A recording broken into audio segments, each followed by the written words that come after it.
You're now tuned in to Dominant Roller TV.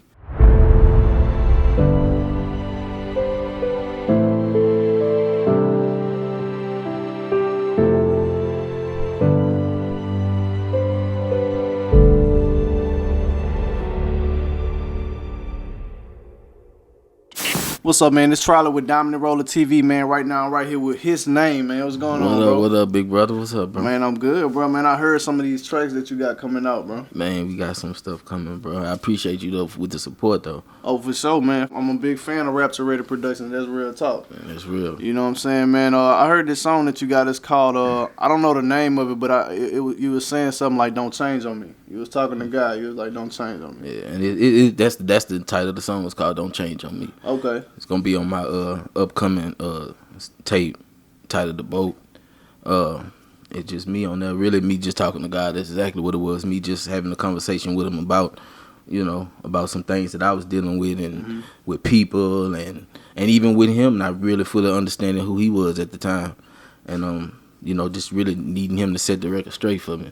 Okay, so like do you mind like elaborating, like telling us like what inspired that song? Like what was the background behind that? Well, honestly, at that time, it was just a lot going on, like a whole lot at one time. Yeah, was going on, and me just walking this Christian walk. I was having a lot of doubts, having a lot of just a lot of disbelief, and then it was just hell, one thing after another, and I'm just really trying to see where God is playing the part in all this. So I was going through a divorce at the time. Okay, and I just had so much I was battling. I had even in the midst of that, I had lost a son, I had lost a grandfather, so all that happening so fast.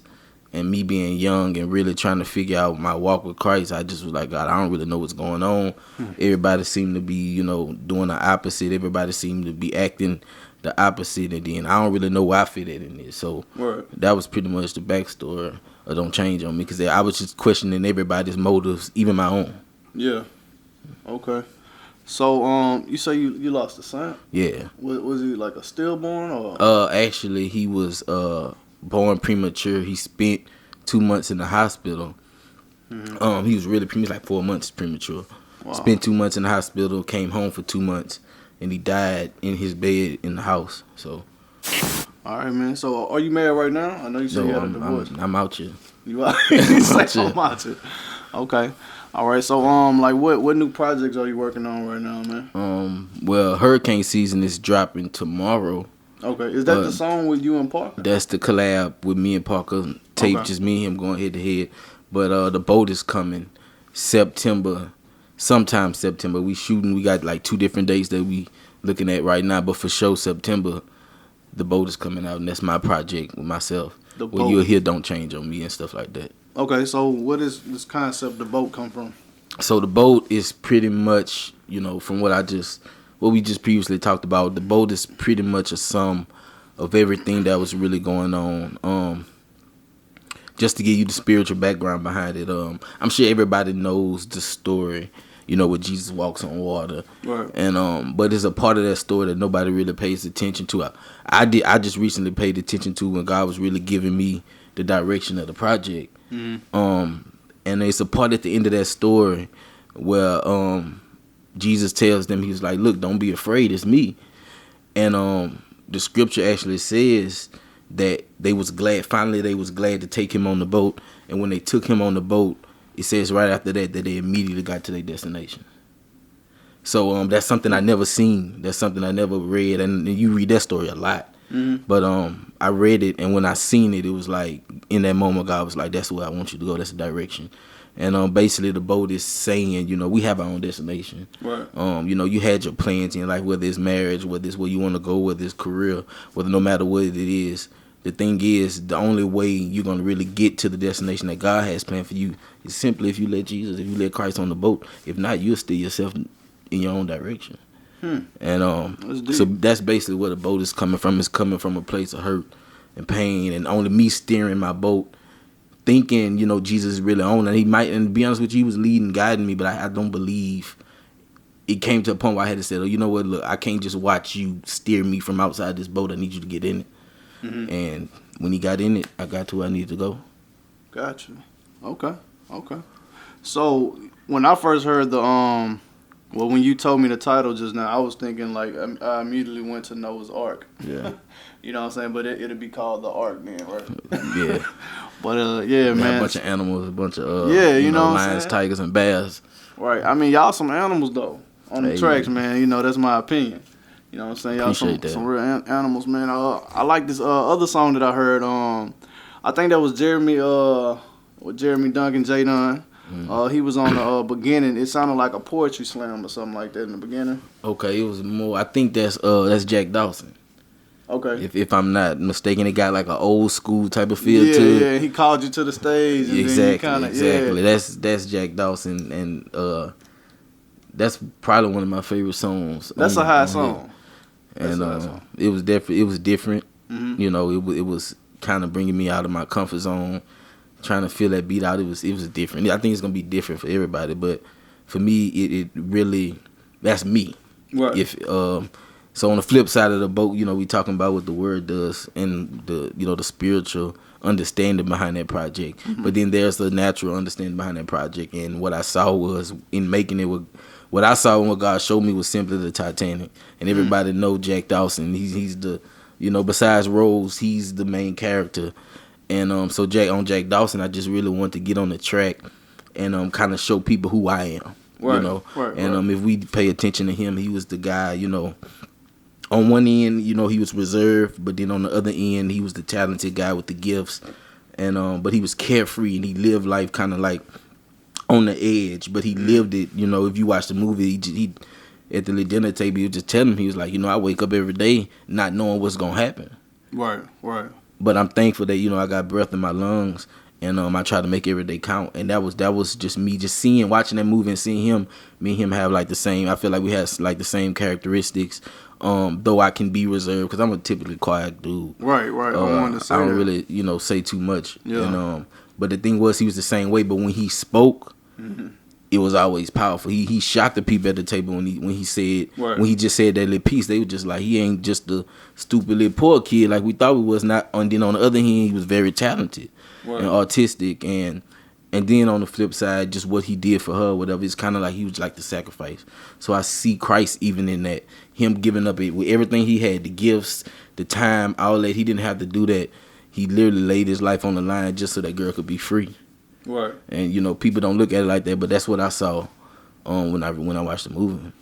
Man, I like the song and I like what it's about. And you know what I'm saying? I like what you just told me. Yeah. You know what I'm saying? But the thing that really caught my attention was it was different. It sounded like a song that wasn't normally in your comfort zone. Yeah. Because me first meeting you, at the first interview. Yeah.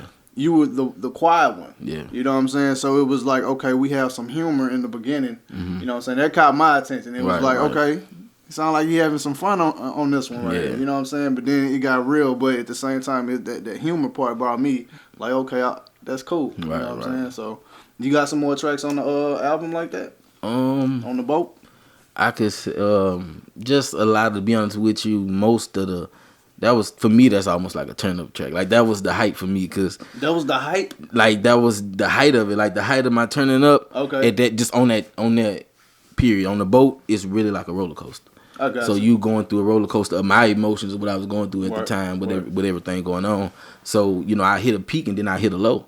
Gotcha. Right behind it. Then I hit a peak again, then I hit a low. Mm-hmm. And so I think another...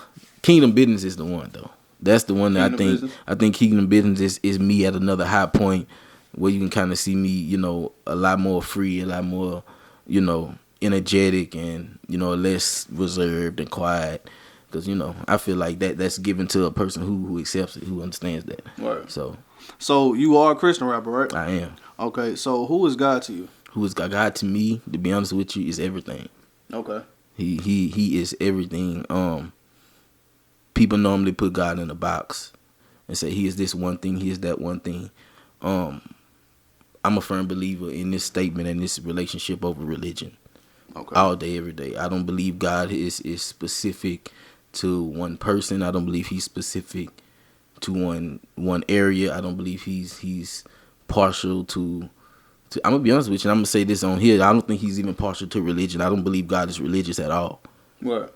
I don't see Christianity as a religion. I just see it as a way of life. I see it as a lifestyle. That is the lifestyle. But God to me is everything, man. When I mean everything, when I say everything, it sounds loosely. But when you don't have nothing else, what else do you really have on this earth? At the end of the day, what? Everything else is monetary. God is the only thing that is eternal. So how could he not be everything? Right. That's real. So like, tell me, like, when did you decided that you wanted to give your life to Christ?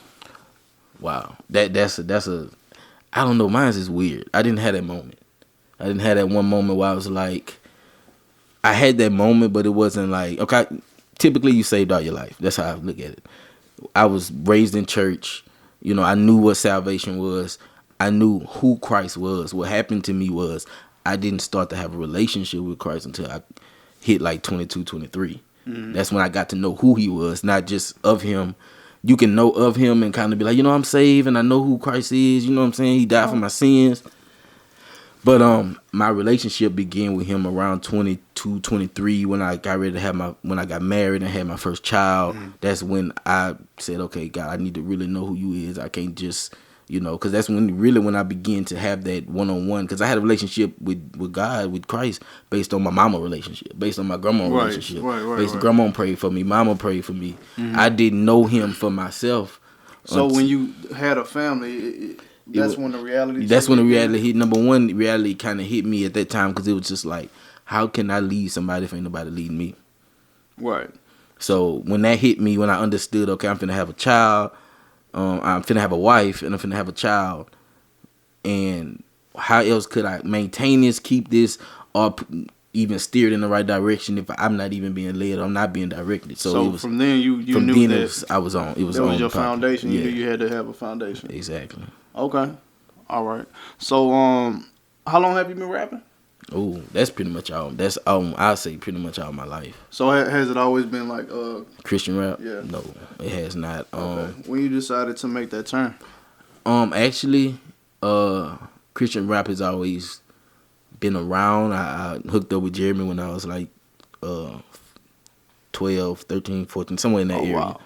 So I think I said it on the first interview. Yeah. You know, he was the one who really showed me what Christianity was as a young person. Jeremy was really holding that flag like at a teenage year. Like he had, you know, I don't know how long he had been in it, but he had kind of left the world alone at an early age. And you know, for me, that I needed to see that. But of course, I went on doing my own thing. So I went to college and I was just doing like regular rap, you know, secular rap, regular, you know, same normal, you know. But when I got saved around that time, when I had my family, I kind of was like, okay, I'm gonna do Christian rap. I mean, I know how to do it because I was writing when I was, you know, connected with him. I was writing, but I ain't putting nothing on wax or nothing like that, which to me was good because it would have looked crazy for me to jump off of that and jump on this, you know, and then jump, you know, jumping back would have been straight. Exactly. But it just would have looked weird for me. So of course I went into the world with that and dropped like a mixtape. And so I was in college when I dropped the mixtape. Huge contradiction if you ask me. But I was on there cutting up and got saved and I tried to, you know, and I just started writing. I didn't even tell nobody I was rapping. To be honest with you, I was ashamed because I was like, you know, I don't know if I want to come out here with this.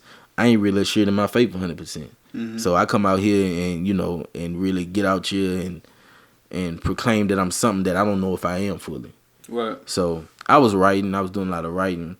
And then what ended up happening one day, you know, going through, it was like God had made me go through for a reason. I just dropped like a freestyle on Instagram. Just to me having a conversation. What you hear on Don't Change on Me started off as a conversation. I was not rapping. I just put a beat on and just start talking to God. And that's how I was communicating with him at home through music because I knew that was my heart was still in music. But I just didn't know how to get it started. I would talk to him like that and then songs came. And after I dropped that, and you know, Rapture Ready hit me up. It was on since then. Okay. So Jeremy had like a big impact on your huge impact. Huge impact. Yeah. Okay. That's what's up, man. So like, I was having a conversation with one of my friends earlier, and we were talking about we was asking each other. We was just really just trying to figure out like what exactly is gospel music. You know what I mean? Because there's so many variations of gospel music. You know what I mean? It's like the consecutive gospel. I think that's what it's called. Yeah. Okay. They have contemporary. That's what I meant to say. Contemporary. Right. Contemporary. Rap. Worship, praise. To me, I thought that was all gospel music. Yeah. Okay, but I mean, so many people have their different opinions on it. So, like, what is your opinion on like what is actually gospel music? I look at it like this: anything that is promoting the gospel, and we know the gospel of Jesus Christ is the gospel. So I feel like anything that's promoting that, anything that's trying to spread that, anything that's trying to get that out in the airwaves, that's gospel music. I don't think it's subject to like organ chords or a keyboard or beat. I feel like because now they have all these different variations of gospel music, but I feel like anything that's promoting the gospel is gospel. Right. I don't really think they should branch them out, but that's to each his own. So like, would you consider your music cold, lukewarm, or hot? And I'm gonna tell you why I asked you that. It's a lot of gospel rappers in the game. They tend to use I guess the strategy of using, I guess the word would be worldly. Okay, worldly type of sounds or phrases to try to catch the attention of people that listen to that type of music and throw God in there. You know what I'm saying? So would you consider it all the way hot, meaning fully gospel, lukewarm, meaning a little bit of both, or cold, like, not really? Yeah. You know what I'm saying? That's a good question. To be honest with you, I believe, for me, I think it's I think it's hot. I don't believe everybody's gonna see it that way though, and I'm fine with that. Yeah. As far as I think people do, use worldly influence to draw people in. My only issue is, what are you drawing them into? Right. I don't mind you using a worldly influence, and when I say a worldly influence, I'm not saying get on the track and use backwoods to get them. You know what I'm saying? To get them. Right. You know what I'm saying? Right. But we're in this world, but we're not of it. So we deal with the day-to-day world, like real life situations, real life problems. I believe whatever God has allowed you to go through, or whatever situation He's placed in your life. Now, if you had to get on there and say, "Look, man, God just took me smoking weed, just took it from me," you well within your right to say that. Right. You know what I'm saying? That wouldn't make you worldly. That's a testimony. So I don't really put stipulations on what people should say. Now, I mean, I get it if you get on the track and you just kind of promoting something other than the gospel, but you want to throw God in it, because I've heard that. They rap, I love God, and then go back to some other stuff.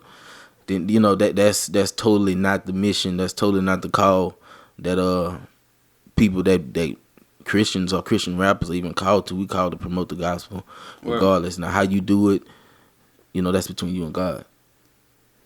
So I would say it's high, but I know for a fact everybody's not going to be able to, because you have songs like Jack Dawson, which the gospel is in the song, but I'm really talking about who I am as a person. God accepts me as I am as a person, so is there a problem with me really expressing that, Yeah. So, what's like your favorite book in the Bible? Favorite book in the Bible? Wow. Favorite book in the Bible is Hosea. It's a book that not many people read.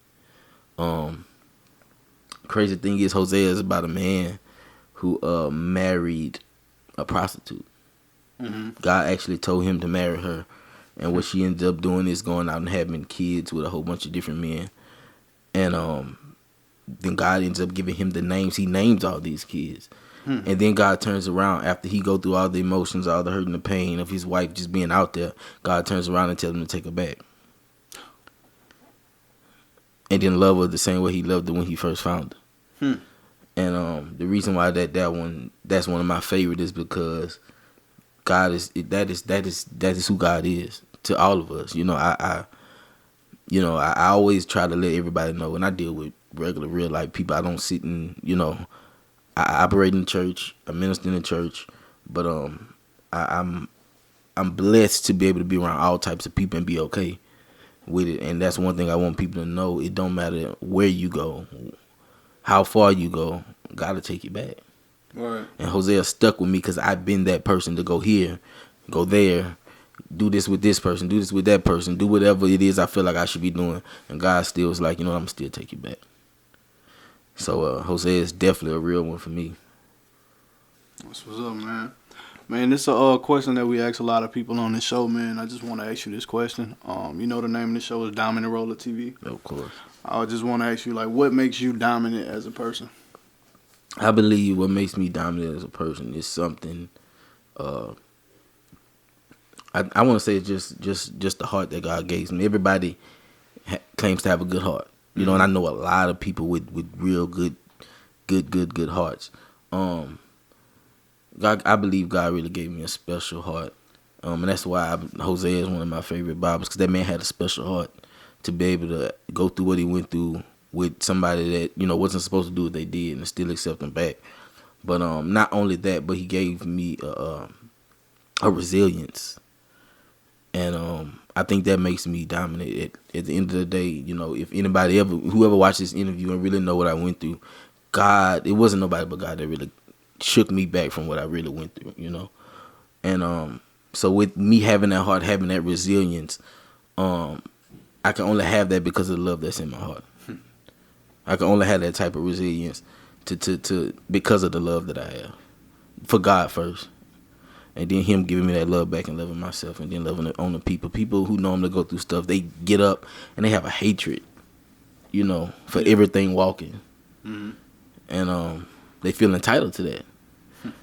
So I think what makes me dominant is definitely my heart, but mostly the resilience that God has allowed me to have.